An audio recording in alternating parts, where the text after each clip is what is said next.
नमस्कार, मैं प्रद्युमन जोशीला। आज के इस वीडियो में मैं आपको बताऊंगा आंखों देखा हाल। कौन सा मंत्री हरियाणा में सबसे ज्यादा चर्चित है? कौन सा वो मंत्री है जिसके घर हो और चाहे कार्यालय हो वहां जनता उमड़ती रहती है? कौन सा वो मंत्री है हरियाणा सरकार में जो अपने कार्यालय हो और चाहे घर हो जो भी आता है उनकी फरियाद सुनते हैं? ना केवल सुनते हैं, तुरंत फोन करते हैं अधिकारियों को, निर्देश देते हैं जायज काम करने का। कौन सा वो मंत्री है जो केवल अपने एक हलके का मंत्री ना होकर के पूरे हरियाणा प्रदेश में घूम रहा है? कौन सा वो मंत्री है जो दिन देखता ना रात देखता लगातार जनता के बीच में रहता है? वीडियो में विस्तार से मैं आपको बताऊंगा।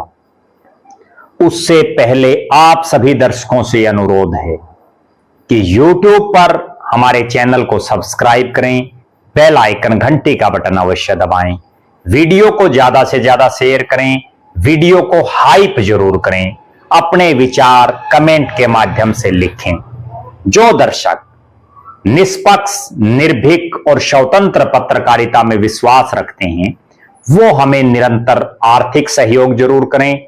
उसके लिए आप हमारे मोबाइल नंबर 94 166 74 472 9416 74472 पर गूगल पे या फोन पे जरूर करें। मैं अक्सर हरियाणा प्रदेश की राजधानी चंडीगढ़ में जाता रहता हूं यही देखने के लिए कि हरियाणा की जनता ने जिन नुमाइंदों को चुन करके भेजा है प्रदेश की जनता की सेवा के लिए, जिनको भेजा है अपने हलके की जनता की सेवा के लिए, वो कितने तत्पर रहते हैं आम जनमानस की बात सुनने के लिए। लगातार चाहे हरियाणा की राजधानी हो या भारत देश की राजधानी हो दिल्ली, वहां भी मैं इसी तरह से देखता रहता हूं कि कौन सा नेता जनता की सुन रहा है और कौन केवल जनता को उल्लू बना रहा है, कौन जनता को टरका रहा है। और मैंने आपसे एक दिन पहले भी कहा था कि हम हरियाणा प्रदेश के तमाम जो मंत्री हैं, क्योंकि लगभग 9.5 महीने का कार्यकाल इन मंत्रियों का हो चुका है, 1 साल अभी हो जाएगा 2 महीने के बाद, तो हम देख रहे हैं कि कौन मंत्री काम कर रहा है। आंखों देखे हाल के हिसाब से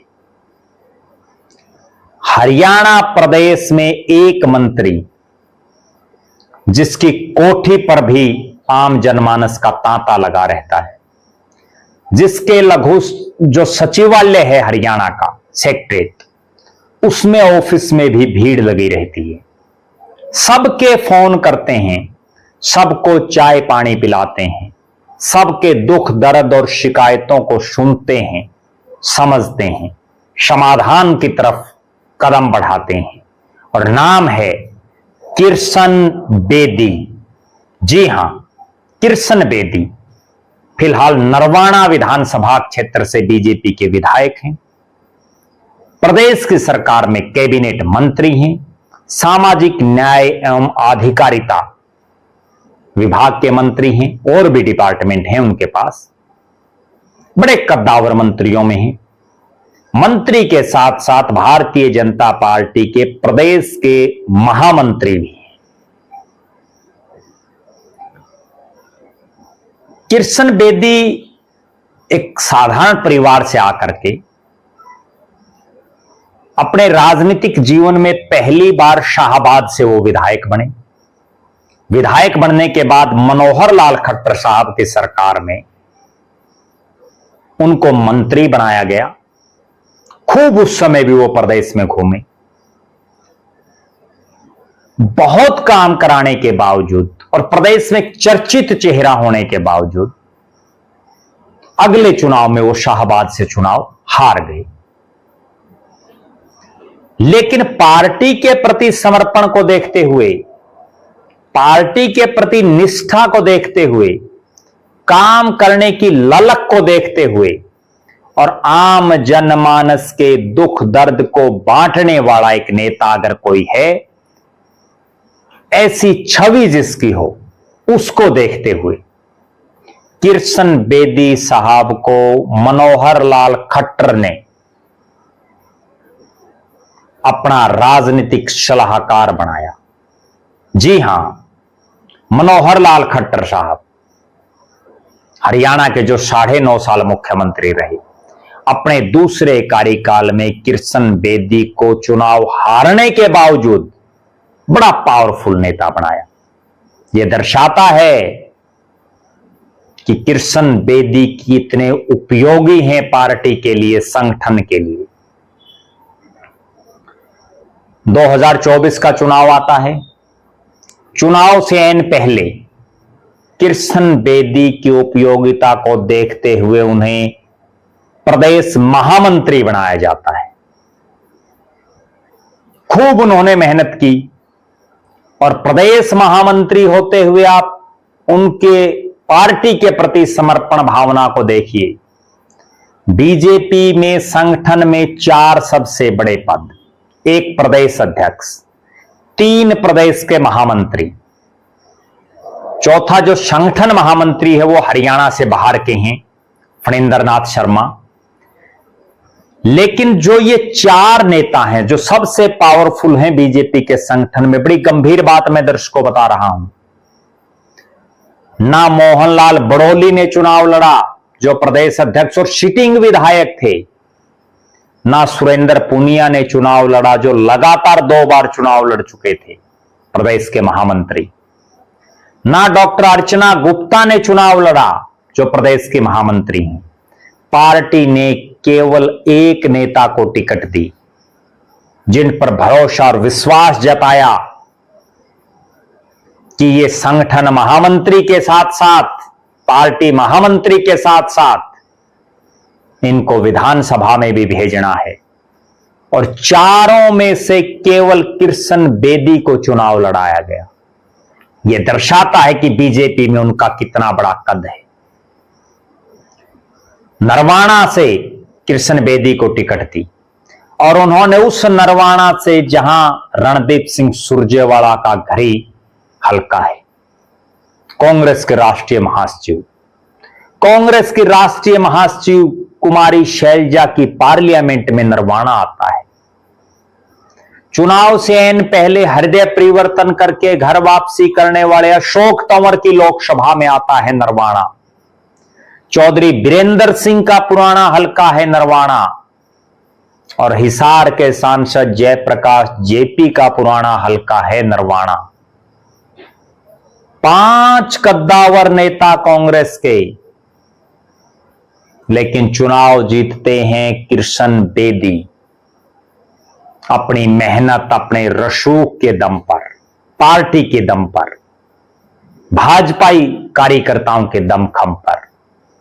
और चुनाव जीतने के बाद उनकी प्रमोशन होती है, कैबिनेट का बड़ा पावरफुल मंत्री उनको बनाया जाता है। मंत्री बनने के बाद पूरे प्रदेश भर में वो घूमते हैं, नरवाना में भी गांव-गांव और शहर में जा रहे हैं। अब मैं जो देख रहा हूं, लगभग जितने प्रमुख मंत्री हैं मैं सबकी कोठियों पर का हाल मैंने देखा है, सबके कार्यालयों का हाल भी देखा है। लेकिन सबसे ज्यादा भीड़ अगर किसी मंत्री के कार्यालय और किसी मंत्री की कोठी पर मिली तो वो किशन कुमार बेदी हैं। ना केवल भीड़ मिली बल्कि जिस ढंग का उनका मिलनसारिता का रवैया है, जिनको वो जानते तक नहीं उनसे भी गले मिल रहे हैं। चाय की पूछ रहे हैं, चाय गर्मा गर्म आ रही है, और फिर उनका काम पूछ रहे हैं और तुरंत फोन खड़का रहे हैं, अधिकारियों को दिशा निर्देश दे रहे हैं, और अधिकारी भी हां भर के काम करने की बात कर रहे हैं। पूरे हरियाणा प्रदेश में सबसे ज्यादा चर्चा में कृष्ण कुमार बेदी, ना केवल काम करने में, बल्कि कोई कितना बड़ा घटनाक्रम हो जाए, प्रदेश के चाहे पूर्व में रहे मुख्यमंत्री और वर्तमान के कैबिनेट मंत्री मनोहर लाल खट्टर साहब हों, चाहे हरियाणा के फिलहाल के मुख्यमंत्री नायब सिंह सैनी हों, तुरंत कृष्ण कुमार बेदी की ड्यूटी लगाते हैं और वो बड़े बड़े मामलों में समझौते करवाने में माहिर हैं। 3 क्वालिटियां, राजनीति करते मंत्री हैं, सरकार चला रहे हैं, संगठन में प्रदेश के महामंत्री हैं और बड़े पंचायती भी हैं, खूब फैसले भी करवा रहे हैं, लोग जय जयकार कर रहे हैं। हम हरियाणा प्रदेश के जितने मंत्री हैं सबके बारे में आपको रूबरू करवा रहे हैं कि कौन मंत्री अपने इलाके से बाहर नहीं जा रहा, कौन मंत्री ऐसा है जो अपने इलाके वालों की भी शुद्ध नहीं ले रहा, कौन मंत्री ऐसा है जो खूब मिल रहा है, कौन मंत्री है जो खूब काम कर रहा है, और कौन मंत्री है जिसको और पावर देनी चाहिए। बहुत लोगों से हमारी बात हुई, उनका यह भी मानना है कि कृष्ण बेदी को बड़े पावरफुल महकमे, वो महकमे देने चाहिए जिनसे और ज्यादा वो काम कर सकें। आज ठीक है, उनके पास जो विभाग हैं उनका भी एक महत्व है, लेकिन इनके साथ साथ कुछ एक डिपार्टमेंट और उनको देने चाहिए ताकि जिस ऊर्जा से वो काम कर रहे हैं प्रदेश की जनता का और भला हो सके। और यहां एक बड़ी गजब बात मैं और बताता हूं जो मुझे देखने को मिली पूरे हरियाणा में घूम फिर करके। कृष्ण बेदी के बेटे करण प्रताप सिंह, वो भी लोगों के बीच में रह रहे हैं, नशे को लेकर के एक बहुत बड़ी मुहिम चला रहे हैं, नशे का खात्मा हो, युवा बचें, उसके लिए करण प्रताप सिंह प्रदेश भर के अलग अलग इलाकों में जा रहे हैं।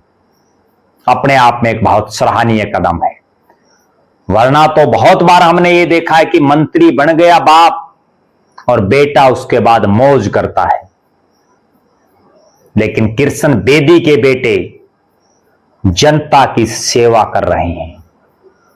आप दर्शक जरूर कमेंट करें, आपका क्या मानना है, आप क्या मानते हैं कृष्ण कुमार बेदी के काम को लेकर के आपकी क्या राय है। आप कमेंट करें कि कृष्ण कुमार बेदी से अगर आप मिले हैं मंत्री रहते हुए या उनके बेटों से आप मिले हैं, उनका व्यवहार कैसा है। आप दर्शक हरियाणा प्रदेश के अन्य जो विधायक और मंत्री हैं उनकी कार्यप्रणाली के बारे में भी खुल करके कमेंट कर सकते हैं, अपनी राय रख सकते हैं। लगातार हमारे साथ बने रहें, हम हर मंत्री हर विधायक का विश्लेषण आपके बीच में लेकर के आएंगे। फेसबुक पर हमारे पेज को लाइक और फॉलो करें, यूट्यूब पर चैनल को सब्सक्राइब करें, बेल आइकन घंटी का बटन अवश्य दबाएं, वीडियो को ज्यादा से ज्यादा शेयर करें, वीडियो को हाइप जरूर करें, अपने विचार कमेंट करें। जो दर्शक आर्थिक रूप से सक्षम हैं वो हमें आर्थिक सहयोग करें। बहुत बहुत धन्यवाद। आपका अपना प्रद्युमन जोशीला।